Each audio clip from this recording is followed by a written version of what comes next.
Well, I know you guys have been waiting for this. I got my car running. If you follow me on Facebook, you'd know that. I've been driving around off and on for perhaps 2 weeks probably. I got it on E85 right now, so I think the alcohol percentage on it is like 50%. So sorry I didn't do any like initial start stuff. Like, I wasn't in the mood for that stuff. Like, if something went wrong, I'm not in the mood for like recording anything. Like, it's just not, I'm good. So now I'm good. So I moved my air fuel ratio gauge, or my wideband, and my put a boost gauge in. I put it on a pillar here. I did that yesterday. Again, I don't want to film install videos like that. Like, that's just, I'm aggravated already doing it. It's hot. Like, I'm good. So right now I am just lowering the timing about 2 degrees in boost, because I don't have an intercooler on it, and it runs really high IATs, like bad, like 150 plus just driving on the road. So it's pretty bad. So it'll be all right. And then I'm gonna add a little I'm gonna add some fuel up top too, because I cannot remember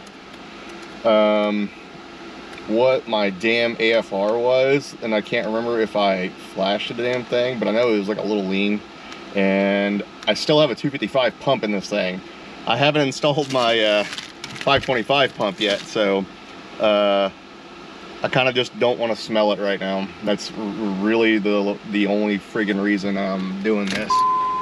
So let's give this a flash, and then we'll go for a spin.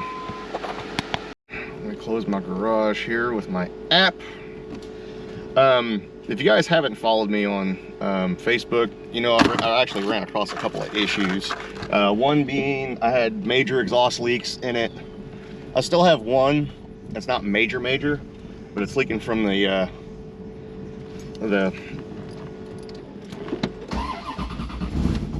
where it connects to the head at. So I'm trying to get out of this neighborhood before anything happens. So anyway, I had that happen. On my first initial test drive, I had my clutch master cylinder actually give out on me. It was the original, and it had 230,000 miles on it, so I can't really blame it. So we're gonna go data log this thing. I'm running an open loop, but I'm recording my my wideband on my laptop, and it is rich right there on tip in. Okay, it is running like ass right now. And then I have an error set up, you know, so I know what the error is versus the commanded. So yeah, we're gonna do that. I can never get the narrow bands to work really good. I think I fried something. I think like when it was all motor, like they were working one time, and then all of a sudden they weren't, and I fried like a wire, and I think it shorted something in that PCM. I just don't care. I'm like, hey, whatever. I can run in the open loop. I'm fine. So sorry about the audio quality. My damn microphone died, and I didn't realize it. I was gonna put it on the charger last night, and I just forgot. So I would have waited till later today to record this video, but it is freaking hot, and it's hot and humid, and I'm just like, no, I'm good. So let's just go drive this thing around, data log it, various RPMs and loads. Let's see what kind of fuel trims we come across. Everything's looking good on right here. Like, tip end's a little rich, but it's still warming up too. So I broke my damn temperature pigtail installing those headers, so I don't have a temperature gauge, but I still have one on here, so it's fine. Seems to be running pretty damn good. Cold sucks. Like, it does not like cold, and I knew that already. So but yeah, let's get some miles on this thing. I don't have much. Today's gonna be a cluster, I'm telling you. I don't have much memory on my stick right there. I tried to delete some stuff, and it still didn't give it enough, so it'll probably be like a 20-minute video. So just hang in there. I guess I could talk about what I think about this turbo kit. It's okay. I wouldn't just go buy the whole damn kit, like the turbo and all that shit. Don't do that. Like, that turbo's way too small for this motor. The only thing worth a damn really is that log manifold on the driver's side. The passenger side's okay, it's a little small, and the crossover tube's a pile of shit too. You're gonna need to modify all that stuff. You're gonna have to make your own downpipe. That's it. So I would save your money. I would you can look on eBay and you can just buy just the manifolds themselves, source your own turbo, and then go from there. So I have a larger turbo than what came with that kit, and I had to modify that log manifold just a little bit. So another thing too is either you better be good at fabrication or you better know a great welder. I know a great welder, so he had to modify that flange to kick out from the block a little bit so I can fit my larger turbo on here. It's not that much bigger. It is a 7665. It's not really a turbo I would go with like a high horsepower setup. I literally bought this turbo on accident. Like, I could have swore I clicked 7875. No, I clicked 7665, so oops. I'm running it, whatever. It's 200 bucks. Ooh, I didn't like that at all. What was that? Something going on right there. It didn't like something. It is way too rich right there on tip end. I'm gonna have to pull over and fix that. So it's way rich. Yeah, it's like 9.0. All right, let me fix that real quick. Well, that was weird. The air intake temp sensor just decided to unplug. That's what it was making it run like that. I went back down to an idle and it was like idling at like 11.0, and I was like, what the hell? I know it ain't that damn far off. So all right, now we're reading. Yeah, I guess I wasn't paying attention to the air intake temp, so let's see what it's at now. Oh yeah, 13.9, 14.5. Hell yeah, there we go. Okay, cooking with grease now. All right, again, I don't have much time for this stuff, so I'll make you a better video later. I don't have sway bars on this thing right now. I had to take the front sway bar off to accommodate for the oil drain. Oh, there we go. Okay.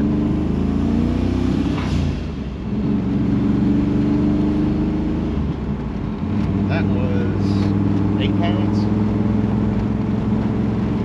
It says 6 on there, but let me see what it says on mine. That's 8 pounds. Okay. Still a little rich right there, so I did that on purpose because I don't want to blow this damn thing up. I want to see what a stock bottom end will handle, you know, safely. But anyway, you have to fab your downpipe. I don't have an intercooler on this thing at all, so I run really high air intake temps, which is fine right now. It's really just a street car, and I don't really care about making like a ton of horsepower. If I can make 500 plus with it, I'd be ecstatic with it. So that's fine with me. You know, I'm not a real like big. I mean, if you know me, I'm not really a big competitive guy. Like, I really legitimately don't give a shit.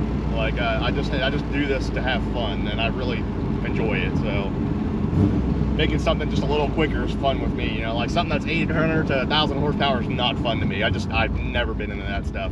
I've driven the cars before, and they're kind of cool to go do a 80-mile-an-hour burnout with on the highway, but they're driving around and stuff and like dealing with the maintenance and braking shit. Like, I am totally good with that. Like, I'm good. I would much rather have a 500 to 600, 700 horsepower F body, which is even stupid too sometimes. But you know, seriously, a 500 to 600 horsepower F body is pretty damn fun. Anyway, let's go dial this thing in. Now that the air intake temp sensor is working. You can't beat that sound. It's awesome. Alright, I've been working it, slowly leaning it up in boost. I've got all the like 0 to 5 PSI done pretty good. It's like 11.7, 11.8, that's fine. So I was like, I'm on the highway right here and I'll just drop it in 5th. And I'm like, I'm gonna see what the boost it actually is, because I've never really like laid into it. The only boost gauge I've ever had was on the computer. And I don't know how accurate it is. It's not accurate. I saw 13 pounds and I let out. And like an 8.0 air fuel, and I'm like, Alright, well, let's just lead it up and see if it likes it, I guess, and take some timing out.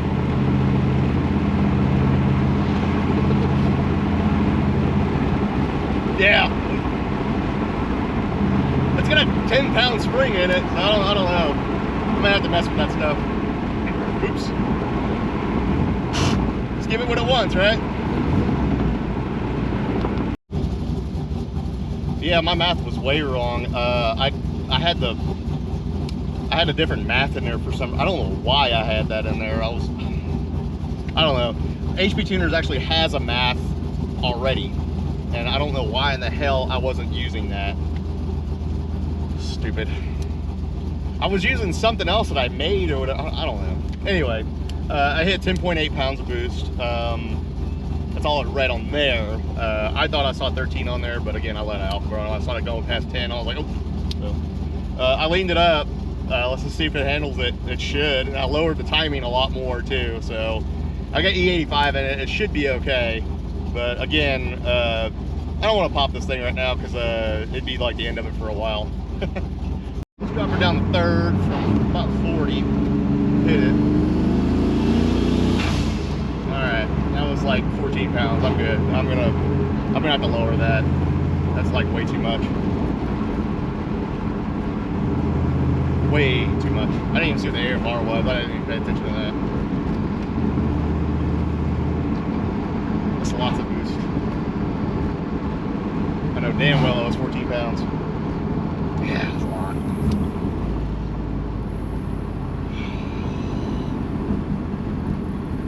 I'm on the top port. I might go to the bottom port. I'm gonna have to go cool it down and do it because it's hot. I'm driving around for about an hour now, so see if she does from second. I'm gonna keep an eye on the AFR. Hopefully it doesn't go to 20. Oh man, like 15 pounds? Jesus Christ, man. It wants to go. Man, I don't know about 15 pounds, man. That's a lot.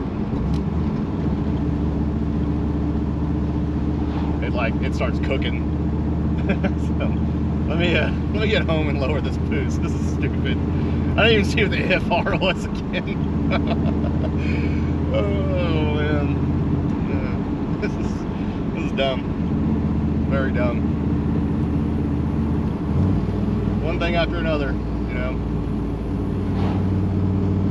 Let's see what the AFR is. Let's see if it's okay in like 8-pound range or whatever. Because I want to get it down around the 8 to 10 pounds. Okay, it's still like 9.5 air fuel, so that's probably what's saving it right now. Is that was 10 pounds. I let off at 10. So all right, we're making progress. So that's good. I'm gonna go home and let it cool down. I'll put the fan on it and stuff, and then I'm gonna lower this boost. That's a lot.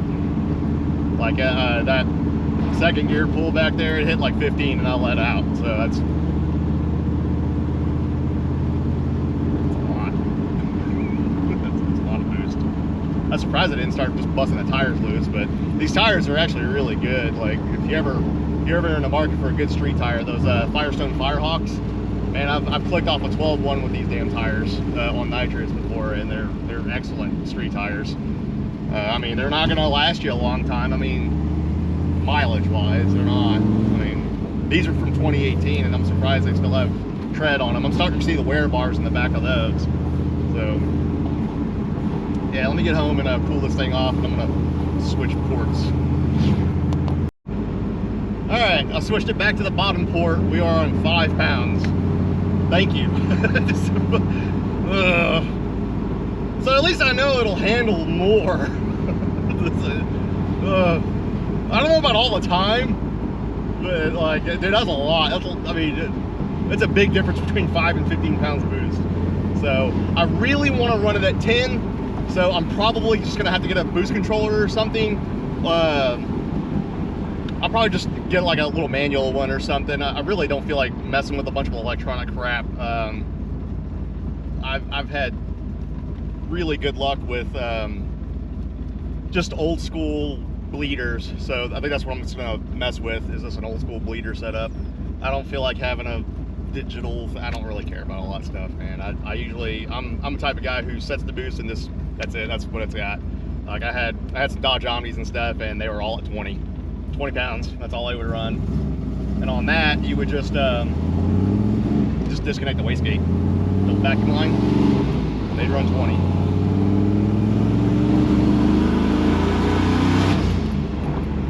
11.8 air fuel. And that's like perfect. It ain't rowdy either. It just runs good. So it's probably like, you know, I don't know, 450, 500 horse. I don't know. That's all I want. Like, I don't really want anything crazy.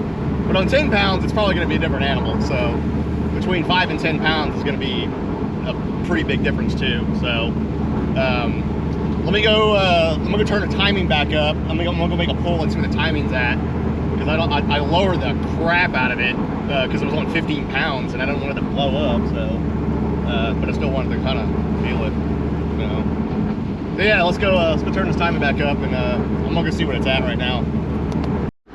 All right, I got it back. Oh,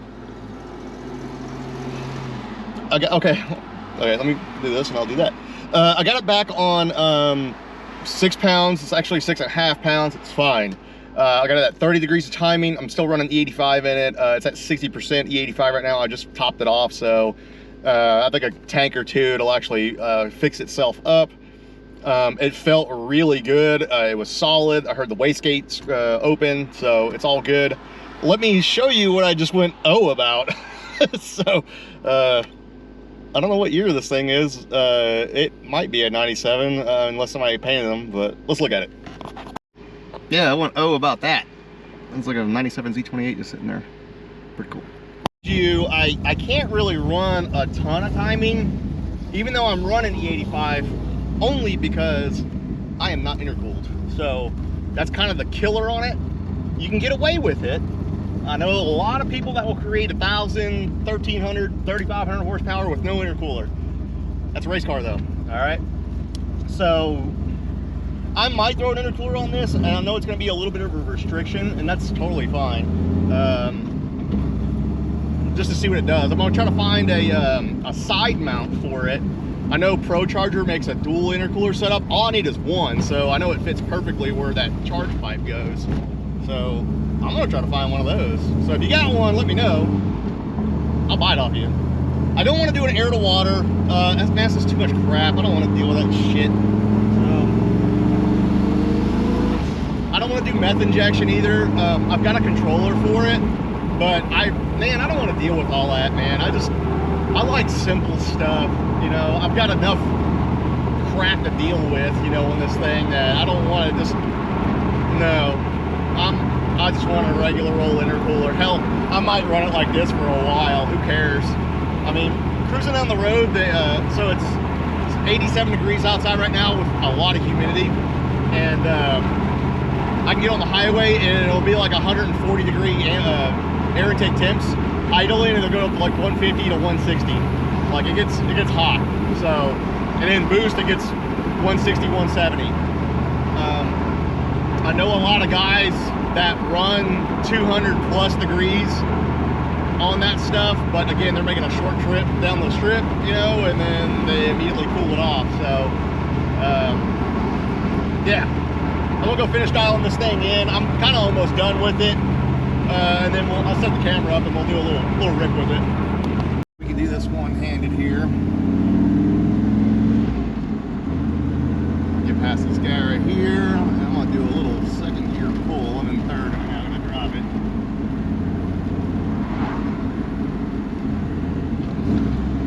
Alright, here we go. Let's see what it'll do.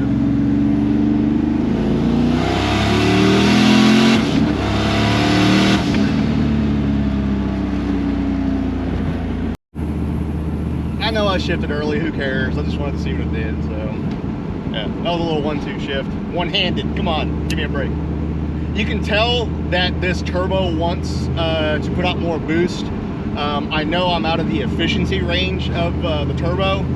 As far as like, it's not on the island. Like, so if you ever read a compressor map, like 6 pounds is kind of low for this turbo. So I think 10 would be the, like 10 to 15 would be the sweet spot. That's why 10 to 15 feels really damn good with this turbo. So I'm going to go order a boost controller for 10, 20, 30 bucks, whatever the hell they are, a little bleeder. And then I'm going to turn it up to about 10 and then see what it does. It should be okay on 10, non-intercooled too. So that little hit right there, it went from 140 degrees to 157 like that. So it puts out some heat. But I'm also running the 85, all that stuff. It's that 60% E85. I know, not the fastest thing in the world. I know that. Yeah, I get that. If I wanted to do the fastest thing in the world, I would have built this damn motor and then put the largest damn turbo I can fit right there ever. But I'm not. It's a street car. I'll give you some thoughts about this right now. I like it. Okay, I really like it. It doesn't lag. Like it hits off quick. Like even just gradually accelerating, you can tell it feels way lighter on its feet. No, you are not going to experience any less fuel economy for you fuel economy dipshits. God, I hate that question so much. Where is it going to affect my fuel economy? No, shut up. Go drive a Prius, dipshit. God. Just enjoy the damn thing. Jesus Christ. If this is your daily driver, I mean, don't worry about it. No, I guarantee I can still knock down 20-something miles at a gallon on the highway. I don't even care. I just fill the damn thing up. Rant off. But no, I highly recommend turboing it. I don't know about doing this kit. Like, the kit sucks ass. Like, I mean, it took me a lot of fabrication to get this shit to work. I would have, like, if I didn't want to keep my muffler and cutout, I would have just rear mounted turbo the son of a bitch. But you guys know I'm running an SLP2 out the left exhaust. Oh, and that's still through that exhaust too. I haven't even opened the cutout yet. Here, we'll just open it. Let's cutout open.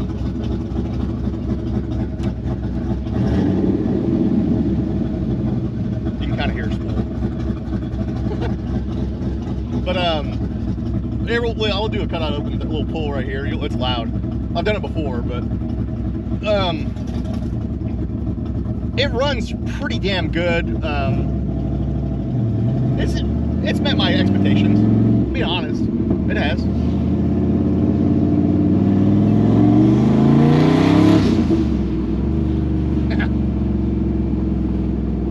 It like kind of gradually throws you back. You know, it doesn't pull like a turbo car. Usually turbo cars just hit off like real hard. You know, like they'll kind of just lag like boost. It still feels all motor to me. Like it feels like it pulls all motor. So yeah, I think over the winter I'm gonna intercool it, and then I'm going to put a 7875 turbo on it. So I'll probably see what this turbo does with the intercooler first, and then go to the 7875, and then we'll see what it does. But let me do a walk around, do all my little ending stuff, and tell you guys bye and all that stuff. So give me a minute.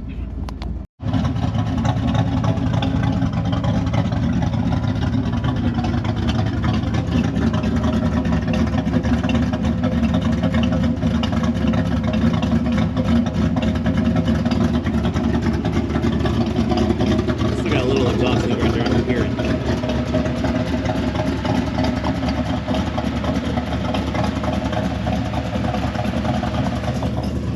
That is gonna do it for this one for now, guys. I'm gonna wait till it cools off to go to the track. It rips pretty good. Like there ain't nothing like hearing the blow-off valve hit every time you shift gears. It's a hoot to drive. Like this car's always been fun. Ooh, we got a little smoke injection. Oh yeah. Probably the turbo, honestly. Nothing crazy. I ain't even worried about it. We're good. But that's gonna do it for this one, guys. Make sure you like and subscribe. Do all that YouTuber stuff. You leave a comment down below. Tell me how slow it is.